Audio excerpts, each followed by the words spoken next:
Welcome once again to Lehto's Law. Here's Steve Lehto. I know I've said this before recently, but today might be a record in the number of people who sent me the story. And this is an interesting story because I do talk quite a bit about qualified immunity here. And the U.S. Supreme Court just struck down two cases where they could have ruled on qualified immunity in a better way than they did. And their rulings, in essence, uphold qualified immunity at this time. And so we don't know if perhaps a better case needs to come along or if they'll just never strike it down. But Supreme Court sides with police in pair of qualified immunity cases. The version of the story I'm going to give you is from thehill.com, but it was widely reported, as most Supreme Court results are. John Cruzel wrote this version for thehill.com, and like I said, it was sent to me by pretty much everyone. Qualified immunity is something that upsets a lot of people, and understandably, although quite frankly, every time we talk about it, there are a small number of people who say, no, Steve, qualified immunity is a good thing. It's necessary. So we'll talk about that in a second. But the Supreme Court recently sided with law enforcement in a pair of cases that invoked qualified immunity. That, of course, is the controversial legal doctrine that gives police broad protection from lawsuits. And if you go to look it up in the law books, you won't find it. It's not a law passed by a legislature. It was a legal theory invented by the U.S. Supreme Court. They just woke up one day and said, we think police should be protected from lawsuits when they're doing what they do. And they created a standard that is logically nonsensical, which we'll talk about in a second as well. In a pair of unsigned summary rulings issued without noted dissent, the justices reversed two federal appeals courts that had permitted lawsuits to proceed against officers in separate cases from California and Oklahoma that both involved excessive force. So people were suing the police, saying the police used excessive force, and the appeals courts said, yes, these cases should proceed to trial, and the U.S. Supreme Court said, no, they should not. The justices ruled the officers should be granted qualified immunity, which shields government officials from liability unless it's proven they violated a clearly established right, which is a difficult legal hurdle. And remember that the established right, the clearly established right, must be established in that circuit on pretty much identical facts. And so we've actually had the courts say, for instance, that police can steal from a crime scene because in that particular circuit, there's no case saying they can't. But of course, you can never get that first case because to get it, you've got to show that there's a previous case. And so anytime they create a standard that says, to meet this standard, you must show a prior case where someone's met this standard, it's an impossibility because no cases were ever brought before qualified immunity existed making those arguments because qualified immunity didn't exist. And once it does exist, you can't find cases that meet the standard. And so what winds up happening is you wind up with these absurd cases where somebody does something that's so far beyond the pale that no judge in his right mind can actually say that cop didn't know that was wrong. But you have cases, like I said, where the allegation was that a police officer stole money from a crime scene. And they filed the lawsuit. The cop didn't defend himself by saying, I didn't steal the money. He defended himself by saying, there's no clearly established case that says I can't. And the court said, you're right, and threw the case out. So the lawsuits in this case both dealt with police responses to an emergency 911 call. The California case involved a man who was said to be wielding a chainsaw and had threatened his girlfriend and her two minor children, forcing them to barricade themselves inside a room, according to the 911 call. That's important, and I'll tell you why in a second. When the Union City Police confronted the suspect, they noticed a knife in his pocket, and an officer put his knee on the suspect's back near the pocket that contained the knife. It says here for a period of 8 seconds, as another officer placed the suspect under arrest. That suspect sued an officer for excessive force, and a federal district judge ruled for the officer, which prompted an appeal. And the San Francisco-based U.S. Court of Appeals for the Ninth Circuit reversed the district court's ruling, finding the officer was not entitled to qualified immunity because existing precedent put him on notice that his conduct constituted excessive force. They said that they found the idea that there was, in fact, precedent for this. But the justices here in overturning the Ninth Circuit held that the precedent cited by the lower court was too different from the facts at hand for this man, this police officer, to have received fair notice that his conduct amounted to excessive force. Now let's back up a second. I know many of you are saying, Steve, Who knows? Who knows, right? Well, you'll notice that they say the facts come from a 911 call. I don't think I need to tell everyone this, but there might be somebody in the audience who didn't catch this. The person making the 911 call is not under oath. They're not being cross-examined, and they are stating something, quite possibly, urgently, because they're freaking out. But we've also heard of stories where people call 911 and SWAT people. That's a term for when you call in a fake call to 911 and say there's a hostage situation over at this house here. And the police show up and do all kinds of crazy stuff because they believe the 911 caller, when in fact the 911 caller was pranking them. So the idea that we are going to take the facts according to the 911 call is a problem. We don't know that the 911 caller is being truthful, is being accurate. The 911 caller could be freaking out for no reason. And I can think of a million ways that this could be happening where somebody could call that in and not be correct. And so you might say, but Steve, you can't disbelieve everything you hear. You've got to believe some stuff, right? Well, that's what trials are for. And I want to emphasize this. The idea that you have a trial is to resolve issues of fact, disputes of fact. We've all seen the stories where one side said this happened and the other side said, no, that happened. Completely different universes, okay? And so the question is, who do you believe? Well, you bring in a jury, or a judge can do it as a bench trial, but let's go with the jury example. You bring in a jury, you let them see a trial take place, and you let the jury decide who's telling the truth. And so the point of this case is that this man said, I want to sue the police officers for using excessive force. The trial court said you can't do that because there's no clearly established precedent regarding the use of excessive force in this circuit using your facts. The Ninth Circuit said, no, we're going to let this proceed.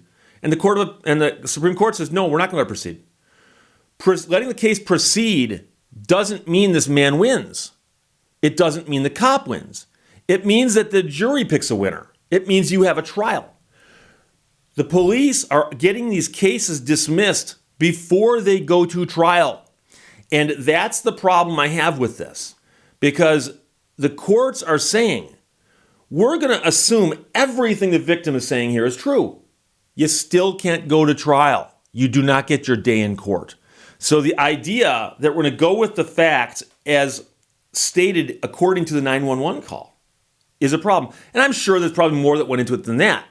But my point simply is this, that when they are describing the case and say, well, the 911 call said this. Oh, I can find you the story about the 911 call that said some guy had a hostage situation going on and the police showed up at the wrong house and bad things happened.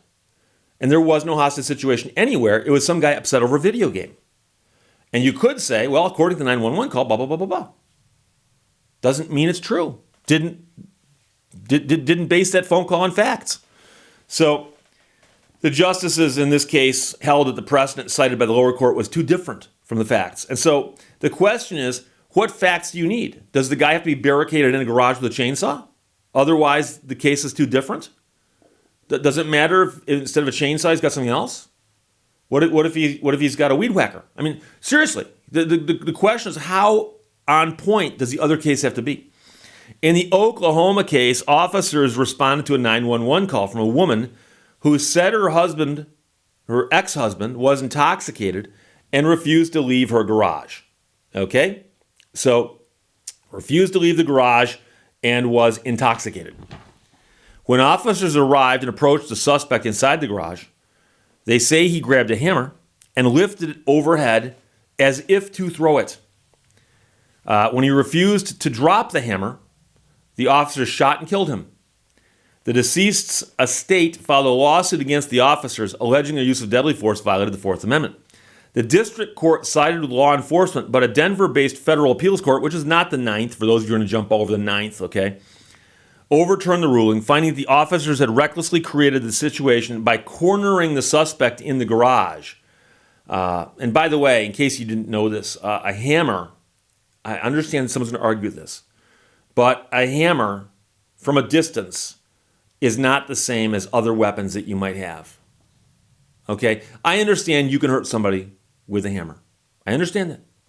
But if I'm a police officer and a man 20 feet from me's got a hammer, I'm willing to stand 20 feet away perhaps with my weapon out, perhaps, but I ain't pulling the trigger unless I see that arm move. Okay? And so it might come down to a call very, very similar to the call you get where a quarterback gets hit from behind and the question is his arm moving forward? Okay? But I'm good enough with that, if I had to be, where I could say, okay, I've got this out, the man's got this over his head, and I'm willing to say, if I see a hammer move, I'm pulling the trigger.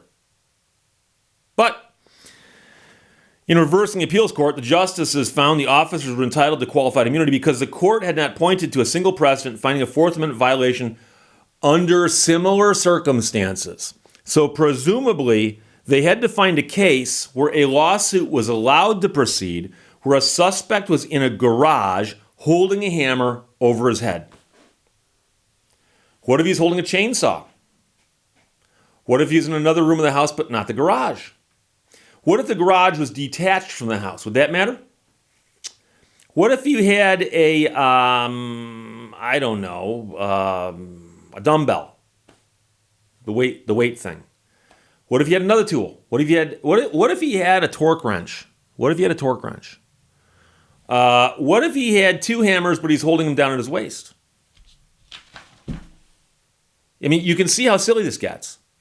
And the real question should be, is there a similar case, but not an identical case? And lawyers and judges routinely look at cases as to whether they're similar or not.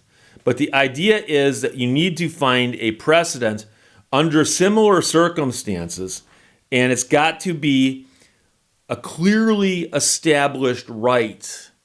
And so the question is, what did they violate? Where the one man had a chainsaw, the other man had a hammer, and each of them got thrown out because, well, we can't find a similar enough case that would have put these officers on notice.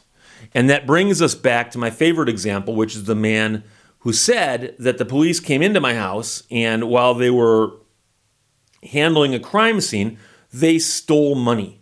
They stole money. They literally saw money and stole it.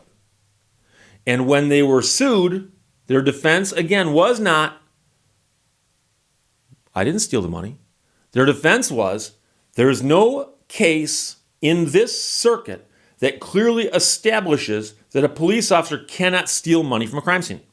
That's their argument. And by the way, I got this story sent to me by about 20 or 30 people. I'll read the names in a second. But I had one guy say, Steve, here's one for you and all your leftist, cop-hating audience members. So the guy who sent this to me, along with everybody else, says that I'm a cop-hating leftist and that everybody who agrees with me on this is a cop-hating leftist. And here's the thing. I don't know why people don't understand this. You yourself are not the only person watching my videos. I'm speaking to you. If you look at the little counter on the bottom left beneath the video, you'll see that other people have watched the video also. Unless it literally shows 1 after you've watched it, it stays at 1. And the comments I get below the videos and the emails I get sent to me and the messages I get through Facebook overwhelmingly say that qualified immunity is wrong. But these people are not cop-hating leftists. And in fact, I get accused of being a cop lover when I do other videos where I talk about the police. And I get so much flack because I routinely say, one of my mantras is, I believe there are more good cops than bad cops. And that right there is going to offend the other half of my audience that says, Steve, you love cops. You're a cop lover. Why do you lick their boots? I'll get that comment several times below just because I said there's more good cops than bad cops. So I am both a boot-licking cop lover and a leftist cop hater at the same time, at the exact same time. So I guess I'm just a mystery wrapped in an enigma surrounded by a riddle. However, I'd like to thank all the people who sent me the story. Jerry, Rick, Steve, Neil, Bruce, Ronald, Angelo, Echo, Adam, Adrian, Larry, Matthew, Earl, Nathan, John, Gordon, and Michael, thank you very much. I don't believe you are leftist cop haters at all, but there's some people out there who are bootlicking cop lovers who think that qualified immunity is a good thing. And one thing I will tell you, and I believe this to be true as anything I believe to be true, is that if you were the victim of a bad cop and you wanted to sue the cop, you would not say, well, I'm going to pass on that. Cops have a tough enough job as it is. And you know something? They shouldn't be sued for what they do that's wrong. It's one of those things that if it happened to you, you would suddenly be anti-qualified immunity. But because it's never happened to you, you really don't care, and you don't stop to even think about, what if that happened to me? And that's the real problem with a lot of the arguments I see on my comment sections underneath my videos, is people will say, oh, you shouldn't travel with cash. You've never traveled with cash. Ever? Literally? Because you understand that civil asset forfeiture, which is the other thing that people will routinely tell me that the police need to have available to them, when it happens to you, you're going to change your tune. And right now, you're just hoping it doesn't happen to you. So when you see injustices or bad laws or bad things happen in this world, before you just go, I don't care about that because it didn't happen to me, you should ask yourself, would I care about that if it happened to me? Would I care about it if it happened to someone I knew? Would I care about if it happened, around me? Would I care? And if you find yourself saying, yes, I'd care if it happened to me, but I don't care because it happened to them, you might want to rethink a few things. But again, don't want to go too far afield in this one. The Supreme Court just had 2 qualified immunity cases in front of them. They struck them both down and said these people cannot pursue their lawsuits.